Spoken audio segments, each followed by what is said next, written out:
Imagine just walking through the burning plains of India back in the 19th century. Picture this guy, braving the absolute harshest climates, lugging around heavy measuring instruments, maps, sketchbooks, and just driven by this absolute obsession. He's not looking for gold. No, he's not after power either. He's literally searching for the lost, buried history of an entire civilization.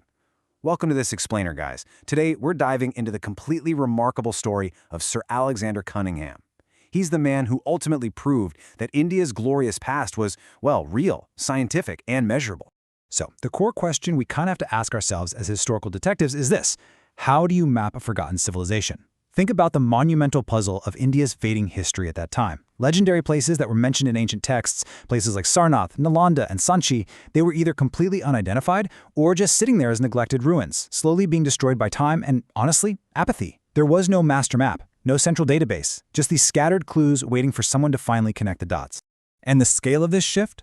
Monumental. Before Cunningham, India's ancient history was, well, it was scattered and chaotic. Temples, stupas, ancient inscriptions, and sculptures were being stolen, destroyed, or just erased by sheer apathy because there was literally no national preservation system in place.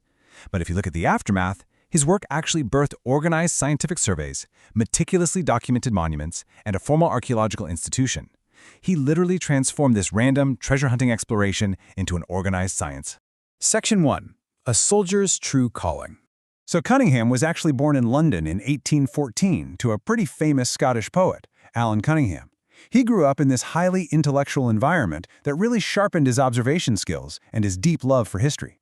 Initially, though, he chose a military career, arriving in India in 1833 as an engineer officer for the British East India Company. But, destiny had a completely different blueprint for his life. It was all sparked by a chance meeting with one of the absolute greatest scholars of the age, James Prinsep. Prinsep was actively studying ancient Indian inscriptions and coins, trying to decode the ancient Brahmi script. And it was Prinsep who actually inspired this young engineer to look way beyond his military duties and start studying ancient ruins, monuments, and geography. From that single spark of inspiration, archaeology became Cunningham's absolute true passion. Section 2. The Detective's Methodology. Now, during the 1830s and 40s, that passion quickly turned into massive action, as Cunningham began traveling widely across India. But remember, we're talking about the 19th century here. He had no GPS, no satellites, no drones, or advanced excavation tools. None of that. Traveling through dense forests, rural villages, and deserts while facing immense administrative and financial limitations, he relied purely on a brilliant four-part methodology. First up, rigorous field surveys. Second, the deep study of ancient texts. Third, consulting Chinese traveler accounts. And fourth, precise measurements and maps.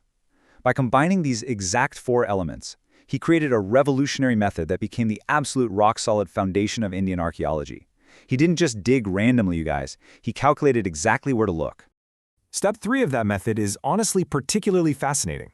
Cunningham used centuries-old travel records from Chinese monks, specifically Faxian and Xuanzang, as literal ancient treasure maps. It's so cool. These monks had visited India centuries earlier, describing Buddhist monasteries, the distances between cities, rivers, and these long pilgrimage routes. Cunningham brilliantly compared their old geographical writings with the actual modern landscape of India to calculate exact distances and successfully rediscover long-lost Buddhist sites. Section 3. Birth of Organized Archaeology. Obviously, this highly effective method couldn't remain just a personal hobby forever. Cunningham's undeniable success basically forced the government to recognize that preserving history required real structure, funding, and official backing. And that brings us to a massively crucial turning point, the year 1861. This is the year the British government officially created the Archaeological Survey of India, or the ASI. And, rightfully so, they appointed Alexander Cunningham as its very first Director General. This is the exact moment archaeology in India evolved from the random, haphazard treasure hunting of the past into a formalized government science. It is the primary reason he is known today, worldwide, as the Father of Indian Archaeology. Looking at his incredible career, you can see his early surveys beginning back in 1834, followed by a massive milestone in 1851 with his exploration and documentation of the great Buddhist stupas at Sanchi. After the ASI was officially formed in 1861, and despite a brief budget-related pause around 1865, things were soon reorganized.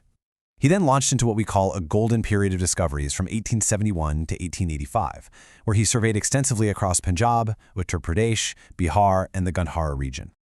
During that incredibly productive golden period, he made phenomenal, groundbreaking discoveries at major Buddhist sites. We're talking Sarnath, Sanchi, Taxila, Kushinagar, Bharhut, and Bodh Gaya.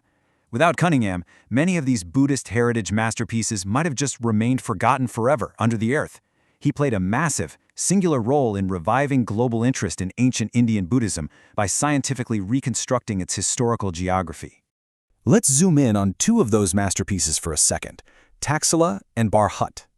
To identify Taxila, which was one of the absolute greatest educational and cultural centers of ancient India, Cunningham cross-referenced Greek texts with those Chinese traveler records we mentioned earlier. And then at Bharhut, in the 1870s, his excavations unearthed railings, sculptures, and inscriptions that became absolutely crucial for the entire world's understanding of early Buddhist art panels. But, discovering the past is really only half the job, right? You have to actually record it. Cunningham authored foundational works like the Bill Satopes in 1854, the absolutely groundbreaking Ancient Geography of India in 1871, and multiple, massive volumes of archaeological survey reports. So why did these matter so much? Because his meticulous writing permanently preserved vital information about monuments that were unfortunately later damaged or destroyed. They remain priceless reference documents for archaeologists even today. You see, Cunningham's true genius wasn't just in digging stuff up. He was a master of combining multiple disciplines. He was a great numismatist, meaning he extensively studied ancient coins to establish chronology, identify forgotten kingdoms, and map out ancient trade routes. He was also an epigrapher, carefully copying inscriptions to reconstruct entire dynasties. And he applied all of this knowledge to document profoundly sacred sites, like the Mahabodhi Temple, which is the exact location where Gautama Buddha attained enlightenment. Section 4. A nuanced legacy. Now, to understand history objectively, we always have to look at the complete picture. On one hand, his achievements are just undeniable, right? Laying the foundations of modern archaeology in India, establishing the ASI, and protecting precious heritage that definitely would have been lost. On the other hand, modern historians point out very valid criticisms of the colonial era. For instance, those early excavations completely lacked the rigorous modern scientific standards we use today. Also, imperial interests were sometimes prioritized, and artifacts were frequently moved far away from their original sacred sites. It's really important to view these facts together, impartially, keeping in mind that the global science of archaeology was still very much in its absolute infancy during his lifetime. But despite the limitations of his time, his overarching contribution was literally transforming myths into documented, undeniable history. Cunningham eventually retired in 1885 and passed away in London in 1893, but his work, it definitely didn't end there. The legacy of the soldier who became a historian, the engineer who became an archaeologist, it survives in the modern Archaeological Survey of India. It survives in every single ancient Indian heritage site we systematically study today. I'll leave you with this final, powerful thought. History is not just about the past. It is the memory of civilization itself. The next time you see images of the ruins of Nalanda, or you actually walk the grounds of an ancient stupa, remember the man who walked the burning plains of India just to reconnect us with those forgotten cities. What other pieces of our civilization's memory are still out there, buried beneath the dust, just waiting for the next generation of historical detectives to find them? Keep learning, keep questioning, and thank you so much for joining me for this explainer.